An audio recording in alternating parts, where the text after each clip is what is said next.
Alongside Craig Brutton and Brian Hayes. Gentlemen, the Jets play the Avs tomorrow night. The last time they played, they finished by shaking hands after the Avs won the first round playoff series in just 5 games. Since then, the Jets have won 12 of 13 games. First place in the entire league.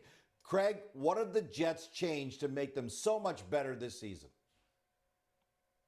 I think there's a few things there, Gino, that the Jets can chew on for their early season success. And, last year we remember that 5 game set versus the Avalanche, and the Jets got steamrolled. And once it started to snowball against them, it didn't seem like they could find any type of footing. They just kept slipping and slipping and slipping. So let's look at a few of those things. Number one, the power play needed improvement. And Davis Payne came in there with that directive, and it's number one in the league. So that's really helped. Number two, and this is really significant because this is now a team that had 110 points last year, gave up the least amount of goals, and had Connor Hellebuck, the Vezina Trophy winner, in the net. But it seemed that once things started to go against the Winnipeg Jets, that it snowballed. And when you get into the playoffs and you're playing against good competition, they're going to try to push at you. They're going to try to find what I call the soft underbelly. So what you have to do is you have to harden yourself. You have to be ready to resist what the opponent's throwing at you, and they're going to throw a lot at you.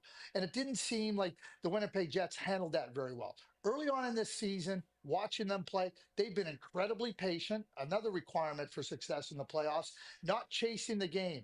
And even when they get behind, they just settle in. We're going to keep playing, and we're not going to open ourselves up to be more vulnerable. You put that together along with 4 lines that never give the opponent any chance for any type of physical or mental rest, certainly ingredients for success early on in this season. All right, Hayes, let's put it out there. Let's be honest. In the past, you've been pretty strong critic of the Jets. Do you feel like this team is different than the ones you've had issues with in the past? Yeah, I do for a few different reasons. Many of them that Craig just laid out. But I think getting off to a hot start, Gino, can be very beneficial in terms of holding on to it throughout the season. If you can end up winning your division, maybe top seed in the conference, you have home ice throughout the playoffs, that goes a long way. Also, you look at the depth scoring. That's been my issue. A couple of things have been an issue that I've had with this team in the past, but it felt as if they weren't capable of getting to 3 goals. 4 goals against truly elite teams, and they have depth through their lineup when it comes to goal scoring right now. It's not only Kyle Connor, it's not only Mark Scheifele or Nick Ehlers, and him being healthy is significant.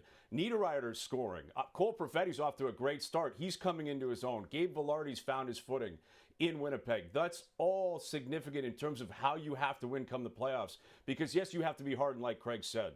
And yes, you have to be defensively sound, and the ice will shrink. But it's not a cookie cutter game every single game in the playoffs or every single series. Sometimes you have to win 5-4 or 6-5, and they looked incapable of doing that in the past. This team early in the year looks like they are capable of doing that. And there's one more element, and it's probably been my biggest critique in the past, and that was the play of Connor Hellebuck. And I think it was justified in the past because in the playoffs the last couple of years, he just simply hasn't been that good. But he's the best goalie in the world, and I'm a believer, and I think if you're a Winnipeg Jet fan, you're a believer, that that's the ace in the hole. That a guy that's that good, that talented, is going to have a legacy building run at some point in his career. He did it a few years ago when they went to the conference final. I believe he will do it again. And if and when that happens, and I think it could be this year, Hellebuck says, boys, jump on my back, we're going for a ride. They defend the way they've been defending, and they start scoring the way they're scoring. That is a lethal cocktail, and I think other teams in this league are going to be terrified of that. When we talk about Connor Hellebuck, we know that he's more than capable of being that ace in the hole, as you point out, Brian.